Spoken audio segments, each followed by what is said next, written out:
Donc, il paraît que c'est le smartphone de l'année. Voici donc le Galaxy S9.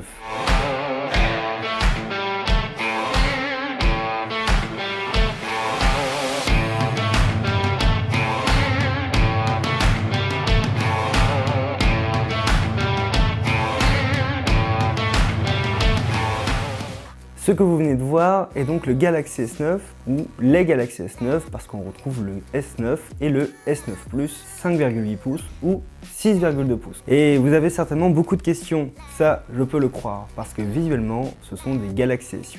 Il y a très peu de changements visuels, je vais pouvoir vous les lister, mais à l'intérieur il y a des changements qui sont quand même significatifs. Ce qui marque dans un premier temps pour tous les utilisateurs du Galaxy S8, c'est le capteur d'empreinte digitale à l'arrière. Effectivement, Samsung a eu la bonne idée d'écouter ses clients, ses utilisateurs, et de placer le capteur d'empreinte digitale sous la caméra, ce qui est plus intelligent en termes d'ergonomie. Le doigt, comme ça, pourra plus facilement se loger sur le capteur d'empreinte digitale, au lieu de souvent le placer sur la caméra et donc de dégueulasser l'objectif. Ce capteur d'empreinte digitale est un peu plus performant que sur le Galaxy S8. Pour pouvoir le configurer la première fois, il suffit seulement et simplement de faire glisser 3 fois le doigt sur le capteur d'empreinte digitale, ce qui prend moins de 10 secondes.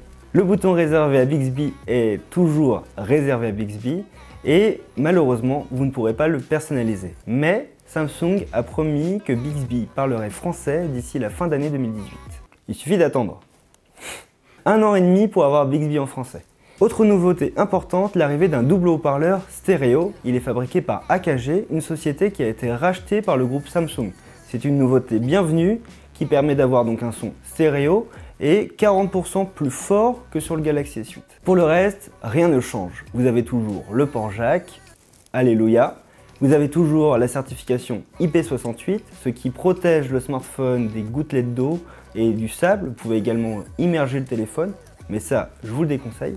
Tout le reste, l'écran, la prise en main, les bords sont très similaires au Galaxy S8. On a quelques petits détails. Par exemple, vous remarquerez que l'écran Infinity Display a des angles un peu plus arrondis. Voilà, comme je vous l'ai dit, c'est un détail. Et ce qu'on remarque également, c'est que le Galaxy S9 et le S9 Plus font environ 10 à 15 grammes de plus que le S8 et le S8 Plus. Cela s'explique par l'arrivée du double haut-parleur stéréo de AKG, mais cela s'explique aussi par l'arrivée d'une nouvelle caméra.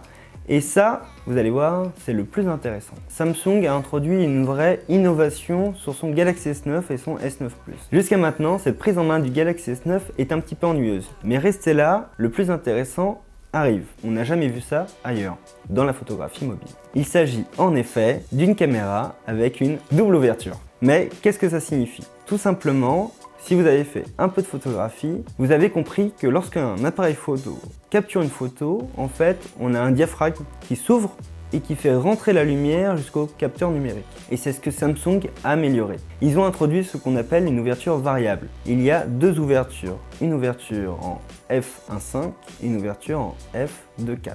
Cela signifie que le Galaxy S9 sera capable d'ouvrir plus grand son diaphragme dans un environnement qui nécessite d'ouvrir plus grand son diaphragme. C'est en faible luminosité, en faible lumière, que le S9 sera capable d'ouvrir son objectif plus grand en f1.5 pour pouvoir capter plus de lumière.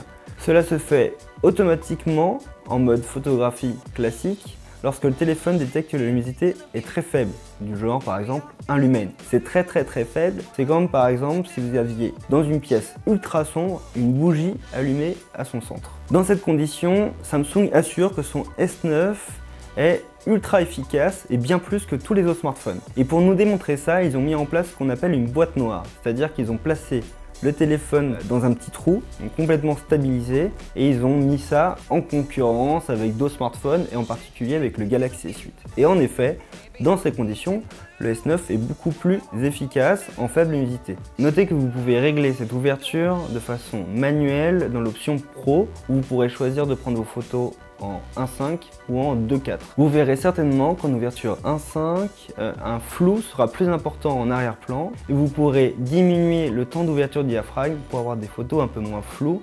surtout en faible luminosité. Si vous voulez par exemple éviter d'augmenter l'ISO ou diminuer le temps d'ouverture du diaphragme, vous aurez intérêt à choisir l'ouverture 1.5, ce qui permettra également, par exemple en mode portrait, d'augmenter le flou et de créer ce qu'on appelle le si populaire effet bokeh. L'autre nouveauté est également du côté de la caméra, on a ce qu'on appelle le mode super slow-mo.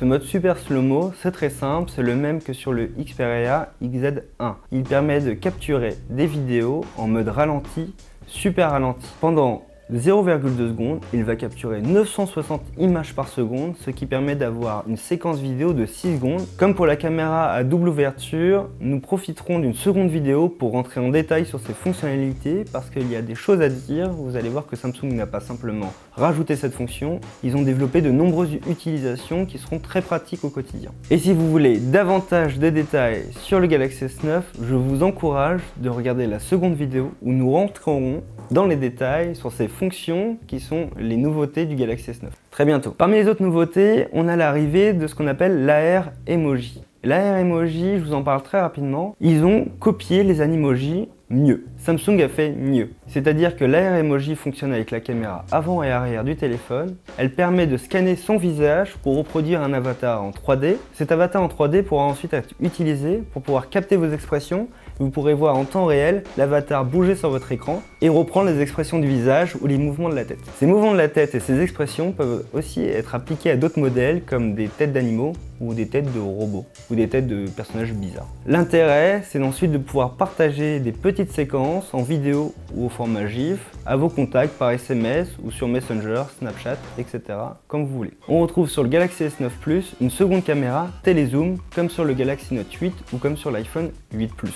C'est-à-dire que c'est une caméra qui a une focale plus grande qui permet d'avoir une photo à l'équivalent x2 par rapport à la caméra principale. C'est en gros un zoom numérique. Au niveau des performances et de l'autonomie, il n'y a pas grand chose à vous signaler. Ils ont en effet et heureusement adopté le dernier Snapdragon 845 ou si vous habitez en France ou en Europe, l'Exynos de Samsung, le 9810, qui aura évidemment des performances plus importantes que les générations précédentes de SoC qu'on retrouve sur le Galaxy S8. Vous aurez un peu plus de mémoire RAM sur le Galaxy S9 qui passe à 4 Go de mémoire RAM et 6 sur Galaxy S9 Plus.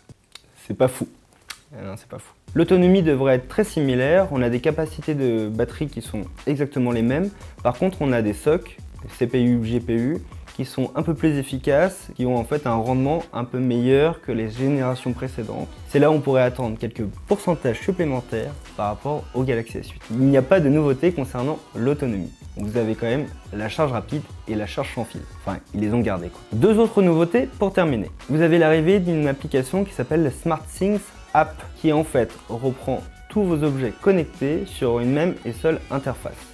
C'est ce qu'on appelle par exemple chez iOS l'application maison et chez Google Android l'application Google Home. Vous pourrez par exemple choisir votre enceinte Samsung ou vos ampoules Philips Hue et les contrôler depuis la même et seule interface. Le mode Samsung DeX évolue et ça c'est bienvenu. Si vous aviez lu notre prise en main l'année dernière, on était un peu déçu par ses performances. Pour rappel, le mode Samsung DeX permet de transformer son téléphone Samsung en PC en le branchant directement à un écran, type moniteur ou sur une télévision. Le mode DeX semble un peu plus efficace, vous avez un mode multi-app qui semble plus efficace également, et en plus il s'adapte à la définition de l'écran que vous utilisez. On a pu voir une démo sur un moniteur QHD et ça fonctionnait. Dans les démos, vous pourrez voir qu'on peut lancer plusieurs applications, des jeux Android et redimensionner les fenêtres ou les mettre en plein écran. La nouveauté bienvenue, c'est que la station d'accueil, qui est désormais toute plate, permet de positionner le téléphone pour pouvoir l'utiliser comme un pavé tactile. Vous n'aurez donc pas à brancher un clavier ou une souris pour pouvoir naviguer dans votre interface Samsung DeX. Il y a également une dernière nouveauté, mais ça je vous réserve la surprise dans la prochaine vidéo. Ah, je suis méchant. Yes. C'est vrai. Hein? Ça tease. Quelles sont donc nos premières impressions sur ces Galaxy S9? C'est simple. Samsung a écouté ses utilisateurs en corrigeant les deux principaux problèmes du Galaxy S8, à savoir l'emplacement du capteur d'empreinte digitale et ensuite, bien entendu, l'arrivée du double haut-parleur stéréo fabriqué par AKG. Bon point. L'ouverture à double ouverture sur la caméra principale est une réelle innovation. Maintenant, à savoir si c'était un réel intérêt pour l'utilisateur à voir s'il y a une réelle différence, un réel écart entre le Galaxy S9, ses prédécesseurs et bien sûr ses concurrents. Et ça on ne sait pas. Concernant son prix, Samsung ne pouvait pas augmenter sérieusement les prix avec si peu de nouveautés. On retrouve donc le Galaxy S9 à 859 €, il ne dépasse pas les 1000 €, et le S9 Plus est à, je vérifie, 959 €. Ça, ce sont les prix pour les versions 64 Go, je n'ai pas le prix pour les versions 256 Go. Néanmoins, cela signifie que Samsung n'a pas augmenté ses tarifs. Il réserve certainement cette augmentation de tarifs pour le Galaxy S10, qui sera dévoilé en 2019, et qui pourra certainement introduire de réelles innovations, une réelle différence. Et pour ceux qui sont déçus, sachez qu'il y aura une seule version en France, la version double SIM. Les opérateurs mobiles ont enfin lâché prise, ils vont référencer la version double SIM. Ces Galaxy S9 qui seront commercialisés à partir du 15 mars avec des précommandes qui débutent aujourd'hui restent pour moi la meilleure solution sur Android. Ce sont des appareils qui sont performants, très agréables en main, l'ergonomie est quasi parfaite avec cet écran Infinity Display qui est pour moi le meilleur écran sur le marché. Si vous êtes intéressé par les Galaxy S9, ce que je vous conseille, c'est surtout d'attendre. Les prix vont chuter quelques mois après la commercialisation de ces Galaxy S9. Sauf si vous êtes un fan de Samsung, alors là, foncez. Les précommandes permettent de recevoir le téléphone un peu avant les autres, 5 à 7 jours avant. Et surtout, Samsung a mis en place une offre de reprise.